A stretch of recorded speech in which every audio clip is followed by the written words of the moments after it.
우리는 흔히 은퇴를 재정 문제로만 바라봅니다. 돈만 충분하면 걱정이 사라질 거라고 생각하지만 실제 은퇴자들의 삶을 들여다보면 가장 먼저 무너지는 영역은 돈이 아니라 마음이라는 사실을 깨닫게 됩니다. 직장을 다닐 때는 시간에 쫓기고 일에 지쳐 있으면서도 마음 한편에는 언젠가 찾아올 자유를 기다립니다. 그런데 막상 그 시간이 눈앞에 펼쳐지면 자유가 아니라 공허함이 먼저 밀려옵니다. 이것이 은퇴자들이 공통적으로 겪는 첫 번째 충격점입니다. 한 보험사의 은퇴자 조사에서는 은퇴 후 가장 먼저 흔들린 영역으로 정서적 안정감을 꼽은 사람이 62%에 이른다고 합니다. 재정 문제가 아니라 정서적 기반이 무너진다는 것입니다. 왜 이런 현상이 나타날까요? 우리는 오랫동안 일을 통해 역할을 맡고 인정받고 사회적 자리를 확보해 왔습니다. 그런데 은퇴와 동시에 그 기반이 사라지면서 자신이 누구였는지조차 흔들리는 상황이 찾아옵니다. 예를 들어보겠습니다. 58세에 32년간 근무한 회사를 조기 퇴직한 김성호 씨는 은퇴 첫 해를 이렇게 표현했습니다. 아침에 눈을 떴는데 더 이상 나를 기다리는 사람이 없다는 사실을 실감하는 순간 갑자기 허공에 떠 있는 느낌이 들었다. 그는 충분한 퇴직금과 연금이 있었지만 정작 가장 힘들었던 건 돈이 아니라 자신이 며칠씩 말 한마디 하지 않고 보낼 만큼 사람과의 연결이 끊겼다는 점이었다고 합니다. 회사에서는 팀장님, 선배님이라는 호칭으로 불리며 역할이 명확했지만 집에 돌아온 순간부터는 그 모든 호칭이 사라지고 그냥 나만 남았습니다. 자기 역할이 사라지는 순간 자존감도 함께 내려간 것입니다. 또 다른 사례를 보겠습니다. 60세에 정년 퇴직한 박미정 씨는 퇴직 직후 건강만 챙기면 행복해질 줄 알았다고 말합니다. 매일 산책하고 요리하고 책도 읽겠다는 계획을 세웠지만 이 계획들은 오래가지 못했습니다. 산책을 나가도 즐겁지 않았고 책장을 펼쳐도 집중이 되지 않았습니다. 오히려 하루가 길고 지루해졌습니다.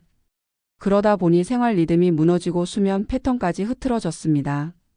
결국 은퇴 6개월 만에 우울 증상을 겪게 되었고 상담센터를 찾았습니다. 상담사는 계획이 없어서가 아니라 의미가 없어서 생긴 문제라고 말했습니다. 그녀는 그 순간 깨달았습니다. 나는 지금까지 계획이 아니라 역할로 살아왔구나. 일할 때는 팀을 이끌고 업무를 조율하며 누군가에게 필요한 존재였지만 집에서는 누군가에게 필요하다는 감각이 희미해졌고 그 감정적 공백이 가장 먼저 무너진 영역이었습니다. 실제 은퇴자들의 사례를 종합해보면 은퇴 직후 가장 먼저 무너지는 영역은 세 가지 흐름으로 이어져 있습니다. 정체성의 빈자리, 관계의 해체, 시간의 무게입니다. 그리고 이 세 가지는 서로 얽혀 하나의 감정적 지반을 흔듭니다. 먼저 정체성의 빈자리는 자신의 역할이 사라지면서 나타나는데 이는 스스로를 평가하는 기준까지 흔들어 놓습니다. 나는 여전히 가치 있는 사람인가라는 의문이 생기면 어떤 활동도 쉽게 만족을 주지 못합니다. 두 번째로 관계의 해체는 사회적 연결망이 약해지면서 외로움과 고립감으로 이어지고 이는 심리적 피로로 쌓입니다. 마지막으로 시간의 무게는 시간이 많아진 만큼 더욱 뚜렷해지는 공허함입니다. 할 일이 없다는 것이 아니라 나를 움직이게 만드는 이유가 사라졌다는 것을 의미합니다. 그러나 중요한 사실이 하나 있습니다. 이 세 영역은 무너지기도 하지만 동시에 회복될 수도 있습니다. 다만 돈만으로는 회복되지 않습니다. 은퇴 후에 가장 먼저 무너지는 것이 마음이라면 이를 다시 세우는 방법도 마음의 기반부터 시작되어야 합니다. 첫 번째로 필요한 것은 새로운 역할 만들기입니다. 이는 반드시 거창한 일일 필요는 없습니다. 동네 도서관에서 자원봉사자로 활동하거나 동호회에서 작은 역할을 맡는 것만으로도 자신이 사회적 연결 안에 있다는 느낌을 다시 되찾을 수 있습니다. 실제로 한 연구에서는 은퇴 후 자원봉사 활동을 시작한 그룹에서 우울감 지수가 40% 이상 감소한 것으로 나타났습니다. 누군가에게 도움이 되는 경험이 자존감을 회복시키는데 큰 역할을 하기 때문입니다. 두 번째는 관계의 재구성입니다. 회사에서의 관계는 자연스럽게 만들어졌지만 은퇴 후의 관계는 스스로 만들어야 합니다.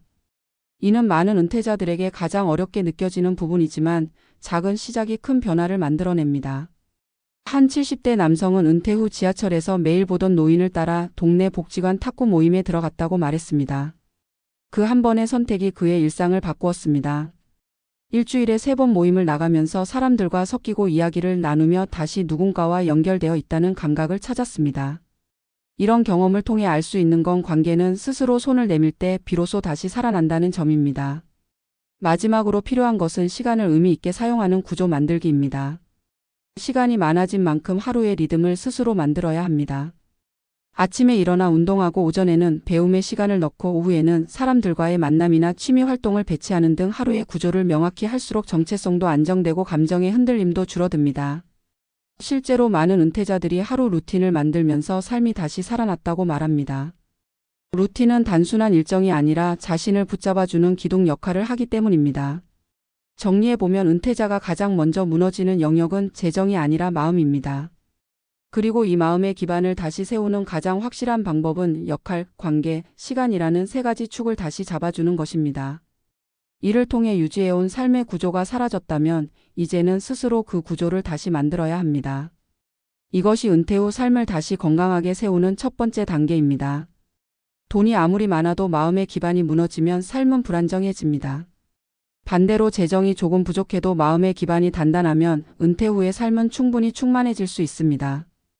은퇴는 끝이 아니라 새로운 구조를 세우는 시작입니다. 마음이 먼저 무너지는 만큼 마음부터 재건하는 작업이 필요합니다.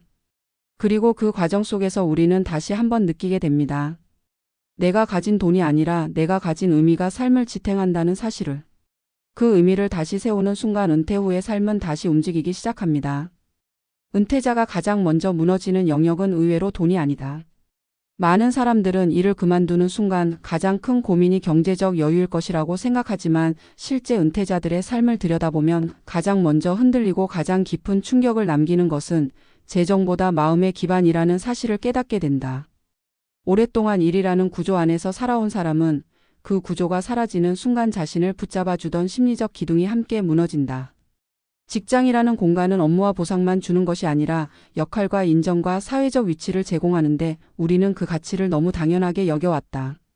그래서 은퇴 후 어느 날 갑자기 자신을 부르는 호칭이 사라지고 누군가 나를 기다리는 일이 없다는 사실을 깨닫는 순간 마음의 균열이 가장 먼저 찾아온다. 재정적 준비를 완벽하게 했던 사람들도 이 부분에서 의외의 공백을 경험한다. 30년 넘게 대기업에서 근무하다 조기 퇴직한 한 58세 남성은 은퇴 첫 해를 이렇게 말했다. 돈은 있었는데 마음이 무너졌다. 일을 관두고 나니 내가 누구인지 모르겠더라.